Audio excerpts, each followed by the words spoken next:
আসসালামু আলাইকুম। সকাল সকাল ঈদের দ্বিতীয় দিন চলে আসলাম মুন্সিগঞ্জ। মুন্সিগঞ্জ আমার শ্বশুরবাড়ি। শ্বশুরবাড়িটা এক্সাক্ট লোকেশন হচ্ছে মুন্সিগঞ্জ মুক্তারপুর ব্রিজের অপোজিটে আলদি বাজারের আশেপাশেই। তো আলদি বাজারের আশেপাশে হওয়ার সুবাদে আমি এখানে আমার বউ বাচ্চাকে নিয়ে সকালবেলা যখন মোটরসাইকেলটা ব্রেক করে বাংলাদেশের স্বনামধন্য কমল ঘোষের মাঠা ট্রাই করার জন্য গেলাম। তো বাচ্চাকে সাথে নিয়ে মাঠা ট্রাই করলাম।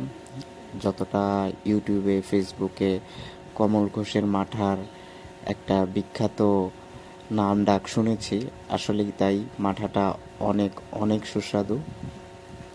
একবার খেলে আপনার দ্বিতীয়বার খেতে মন চাইবে, এরকম একটা মাঠা। তো এখানে সকাল সকাল অনেক ভিড় থাকে।